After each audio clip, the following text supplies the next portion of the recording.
উপস্থিত ঢাকা বিশ্ববিদ্যালয়ের শিক্ষক হযরত মাওলানা ডক্টর মুফতি আব্দুর রশিদ দামাত বরকাতুহু।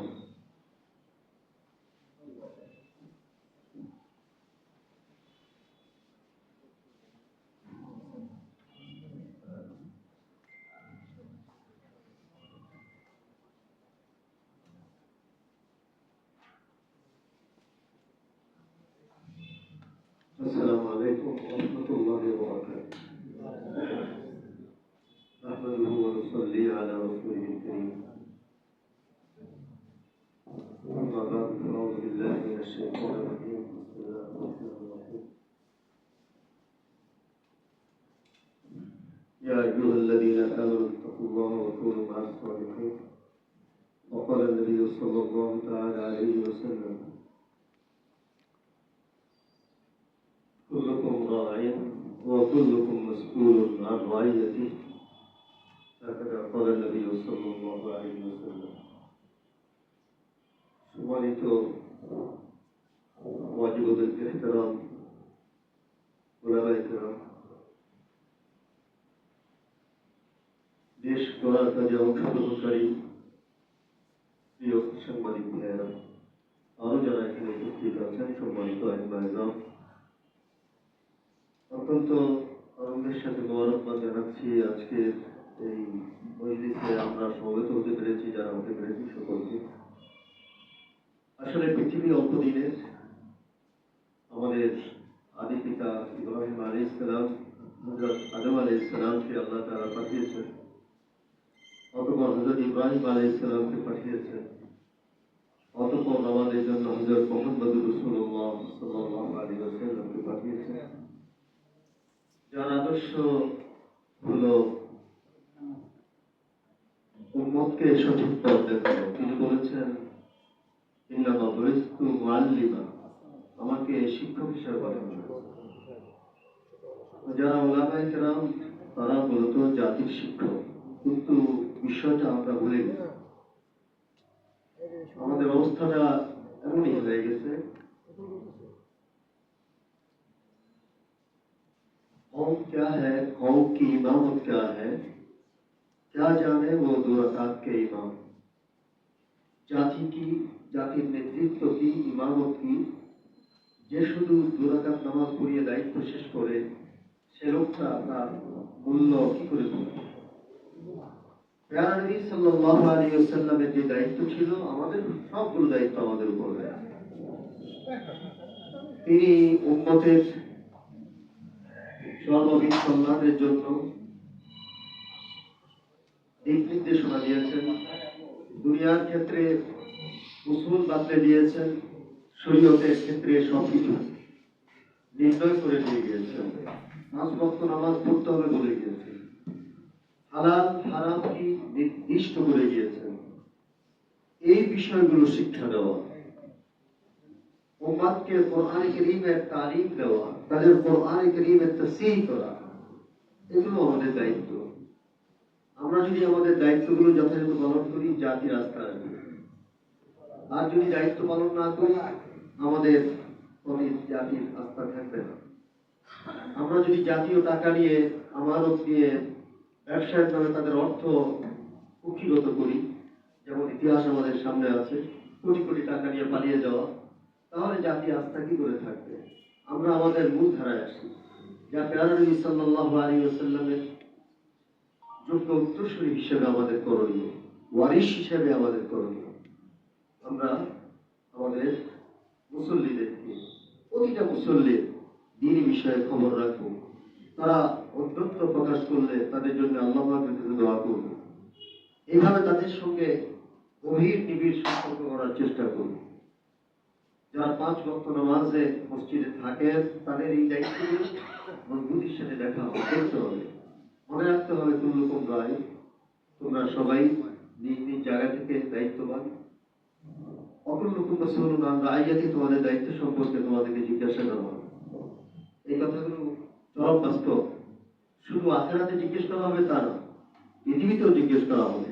হচ্ছে আল্লাহ আমাদেরকে সহিহ বুঝ দান করেন। সেই বিষয়গুলোকে ইমাম সাহেবানের মাঝে হযরত আইম্মা ইকরাম যথাযথ পারেন। এই জন্যই আমাদের এই সংগঠন মূলত, যেন আমরা ঐক্যবদ্ধ থাকতে পারি, পরস্পরকে তাওয়াসাউ বিল হক তাওয়াসাউ বিস সবরের দায়িত্বটাও পালন করতে পারি। এই জন্যই মূলত এই নিজাম। আমাদের পল্টন সেগুনবাগিচা ইমাম খতিব পরিষদের নির্বাহী কমিটির যে রূপরেখা, সেটা আপনাদের খেদমতে আমি আরজ করছি। এটাই আমাদের চূড়ান্ত বলে বিবেচিত হবে আজকের ঘোষণা এই মুহূর্তের পর ইনশাআল্লাহ। আমাদের এই নির্বাহী কমিটির সভাপতি হযরত মাওলানা আব্দুল কাইয়ুম সুবহানী সাহেব, খতিব মসজিদে নূর সেগুনবাগিচা ঢাকা। তার নির্বাহী সভাপতি মুফতি তৌহিদুল ইসলাম, খতিব বাইতুস সালাম জামে মসজিদ পল্টন ঢাকা। সিনিয়র সহসভাপতি মাওলানা আবু সালেহ সলিমুল্লাহ, খতিব বাংলাদেশ সুপ্রিম কোর্ট জামে মসজিদ ঢাকা। সিনিয়র সহসভাপতি মাওলানা ওমর ফারুক কুতুবী, খতিব বাংলাদেশ সচিবালয় কেন্দ্রীয় জামে মসজিদ ঢাকা। সিনিয়র সহসভাপতি এখানে তিনজন, তৃতীয়জন হলেন হযরত মাওলানা ফখরুল ইসলাম, খতিব অল ওয়াইল সুপার মার্কেট জামে মসজিদ নয়াপল্টন ঢাকা।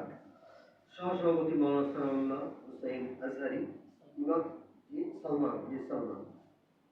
সালমান নাম মাওলানা সালমান হুসাইন আজহারি, ইমাম রাজারবাগ PWD জামে মসজিদ ঢাকা।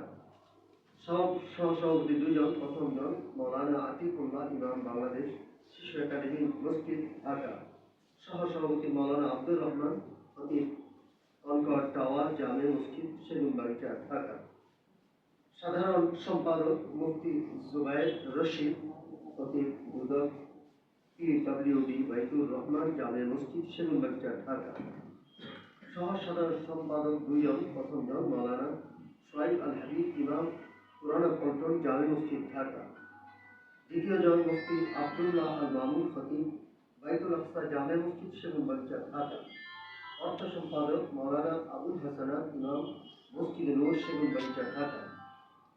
সহ অর্থ সম্পাদক দুইজন, প্রথমজন মাওলানা আমির হোসেন আব্দুল্লাহ, ইমাম অঞ্চল 5 ও সচিবালয় জরুরি স্টাফ কোয়ার্টার মসজিদ। দ্বিতীয়জন মাওলানা মোহাম্মদ রহমতুল্লাহ, সাবেক ইমাম ইস্টার্ন মোর্শেদ সেগুনবাগিচা ঢাকা। সাংগঠনিক সম্পাদক বান্দা মোহাম্মদ ইমদাদুল্লাহ, ইমাম রয়্যাল প্যালেস মসজিদ পল্টন ঢাকা। সহ সাংগঠনিক সম্পাদক মুফতি ওবায়দুল্লাহ নাইম, ইমাম শামিদ হাসান লজ মসজিদ। শিক্ষা ও জনকল্যাণ সম্পাদক মাওলানা ইব্রাহিম খলিল, খতিব পররাষ্ট্র মন্ত্রণালয় জামে মসজিদ ঢাকা। প্রচার সম্পাদক তিনজন, প্রথমজন মাওলানা খালিদ সাইফুল্লাহ, নাভানা আলপেন রোজ মসজিদ সেগুনবাগিচা ঢাকা।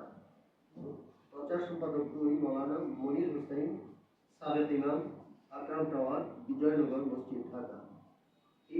তৃতীয় প্রচার সম্পাদক মুফতি আনোয়ারুল হক, ইমাম ৬২ প্যারাডাইস কবির ফ্যান্টাসি মসজিদ ভাসানীগুড়ি শান্তিনগর ঢাকা। দপ্তর সম্পাদক আবু মোহাম্মদ রেজাউল করিম, ইমাম নগর গণপূর্ত অধিদপ্তর মসজিদ সচিবালয় রোড ঢাকা। সহ দপ্তর সম্পাদক মাওলানা সুলাইমান হুসাইন, খতিব শিক্ষা ভবন জামে মসজিদ ঢাকা। কার্যকরী সদস্য এখানে কয়েকজন রয়েছেন, সবাই শেষ পর্যন্ত তাদের নাম এক জায়গায় বলছি। মাওলানা সানাউল্লাহ, ইমাম বাইতুল নূর জামে মসজিদ বটতলা পল্টন ঢাকা। হাফেজ আব্দুল আজিজ, ইমাম ইস্টার্ন হেভেন সেগুনবাগিচা ঢাকা। মাওলানা শরীফুল ইসলাম, ইমাম পল্টন কমিউনিটি সেন্টার ঢাকা। মাওলানা শরীফুদ্দিন, ইমাম ইস্টার্ন প্লাস মার্কেট জামে মসজিদ নয়াপল্টন ঢাকা। মাওলানা আতাউল ইসলাম, ইমাম খাদেম মসজিদ শান্তিনগর ঢাকা। মাওলানা ইয়াসিন, CGA জামে মসজিদ সেগুনবাগিচা ঢাকা। মাওলানা ওয়াসেল আহমেদ মুরাদ, খতিব তানাকা টাওয়ার সেগুনবাগিচা ঢাকা। কার্যকরী সদস্য 30তম মাওলানা দেলাওয়ার হোসেন, 27A সেগুনবাগিচা ঢাকা।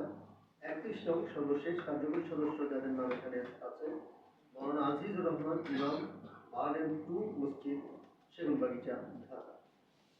30 জনের নির্বাহী কমিটির রূপরেখা এবং নাম ধাম আপনারা জানবেন। আল্লাহ পাক এই কমিটিকে কবুল ও মঞ্জুর করেন।